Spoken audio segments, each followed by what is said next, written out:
Hi all, I can't believe this is my last one post. I would like to remember everything I learned in de la utilización de las TIC y otros recursos para la enseñanza bilingüe en educación primaria, subject, and everything about I learned about ICT. I have to say I was very bad with new technology, but since this subject I improved a lot with ICT and now it's part of my code. First of all, we created a learning diary and an avatar to develop this project. To do that, I used Blogger to reflect my own learning and to show everybody my learning process with ICT. This is my blog. My blog is English Camps Blog. The name of my blog is English Camps Blog because my avatar is an Indian American girl.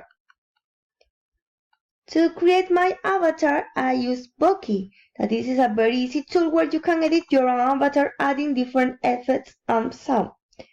There are many reasons to use an avatar with our students. As teachers, we think using avatar is a very motivated way to catch children's attention. An avatar is a very useful to be guide in the teacher learning process to our students using the ICTs.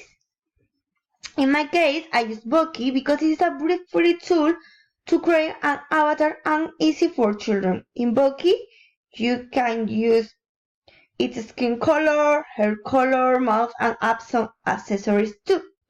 Also, you can give it voice and your avatar will say whatever you want. It is amazing.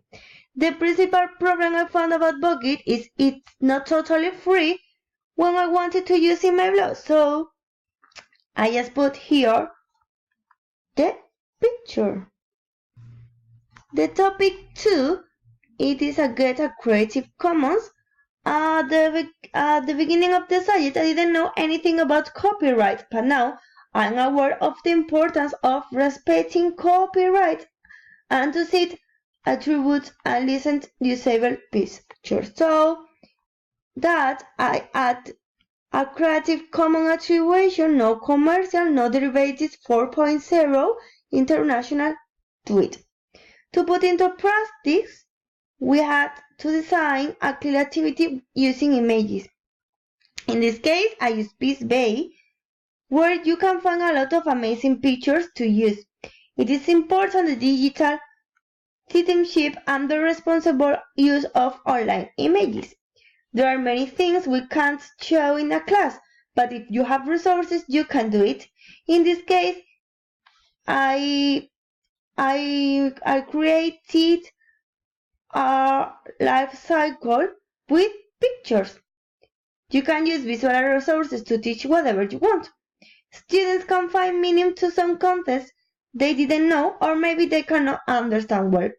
From my point of view, adapted images is a helpful resource to use at the school. After that, we learn to organize, filter, and curate information with the topic 3, content curation tool. If you're a teacher or a student, you have to have an organization where you can find in an easy way information about anything. In this case, I use Pinterest. Here is my content curation tool and I designed a volcanoes for a clip lesson. You can see here a lot of ideas about volcanoes to work in class. From my point of view, students and teachers must have a digital bank of resources to find information in an easy way and quickly way. Pinterest is an ideal website to find ideas in a visual way. It is perfect to share with others your projects, idea, or whatever you think is interesting to do in class. Also, you can create your own content curation tool where you can keep your favorites and useful ideas. Also, for the purpose to share with the rest of the world what we are learning, we created a Twitter account. Through Twitter, We created a tiny story with all our classmates together. It was so fun. Here is my Twitter account, Maria Monge, and here is my part of the tiny story I made with my rest of the classmates. It was so fun. The topic 4, it was educational slideshows. In this case, we learned about different tools to create support slideshows. Some examples are Genially, that this, Google Slide, Prezi, Pontoon, or ByteSlate. I use Genially to create my own slideshows. This is my presentation about Animal Kingdom. Like you can see, students can learn what is a vertebrate animal, what is an invertebrate animal. Here I have some questions about animal, and also we have to create a presentation with a video. It was so amazing. Here is me. This is me speaking with the class. It was so funny. With the topic 5, visualize and share, we create a comic to represent emotions. We learn how to create comics, mime and infographics, but the first of all we create a comic. Online visual artifacts are very useful at the school for teachers and students because they help to make content more memorable in a visual way. Also, through online visual artifacts help students to memorize and understand the new contents. This is the piston where I made my own comic. My comic is called Chocolate Skin is Really Funny. Through comics, we are working with emotions and feelings of our students. This is the story, and I love it. The next thing we learned, it was design a mind map in class. We can use a mind map to explain and organize a project where we can find objectives, contents, activity, cross-curricular link, assessment, Richard artifacts, or whatever. This is my mind master I did in class, and it's a really easy tool to organize whatever you want. Also, you can use, for example, another tools like Creately, Mind44, Google, or others. And the last one, it was create an infographic about your subject. To use an infographic, I use Canva. That is this one tool, but you can use other too as Pictochart, Easly, Smorry, Murally, or Paddle. I created an infographic about the water cycle that I'm gonna teach it in natural science in the second grade of primary education.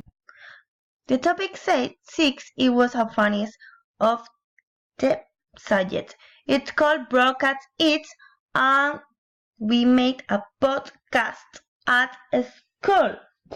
Well, we learned what is a podcast and how we can create an educational audio project. I love this unit because I think this is an amazing idea to develop our student learning skills. To do that, I use SoundCloud. It was my first time using this app, but I discovered that it was too easy to use it. You can record your own audios and create your own playlist. Here is my welcome audio for my students to telling their what is the project we are gonna work. After that, I create a playlist with the stories that they have to put there, and then also I put another playlist when my students can find a relaxing music to study.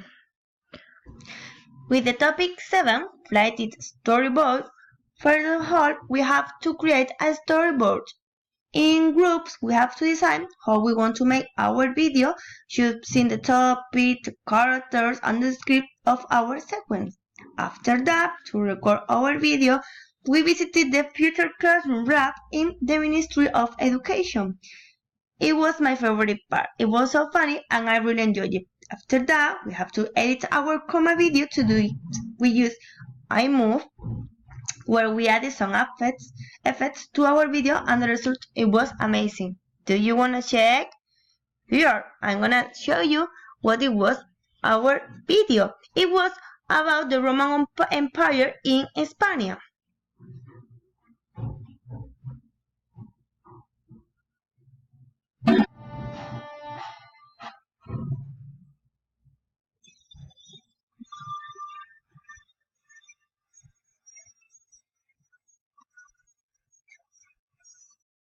I think it was an amazing result.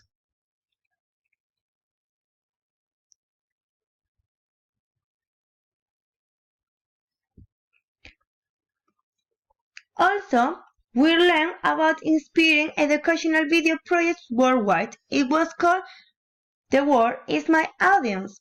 In this, we have to make our own video. This is me speaking using an app called Flipgrid. Is this one. In this app, we have to record a video telling our story or any experience we had. In this case, I talk about my experience as au pair in UK.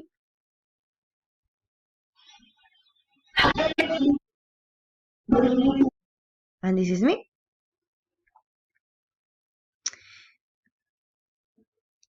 Along this year, through a webinar on online learning, we learned all the possibilities in-depth courses offer apps. It was given for our teacher, Maria Jesus Garcia San Martin, and it was so interesting. We learned about the portfolio, what is a portfolio, and the different courses we can do along through Nook in TEF, EduPears, Spook in TEF, and the MOOC in TEF. Teachers have to have a competence digital and they have to record in their portfolio. It's time to say goodbye. First of all, I have to say a big thank you to our teacher Maria Jesus for giving us the opportunity to learn a lot of things about ICT, for your time, and also thank you to my classmates for all the funny moments we spent together along this semester and obviously along this year. So, bye bye. It was a pleasure.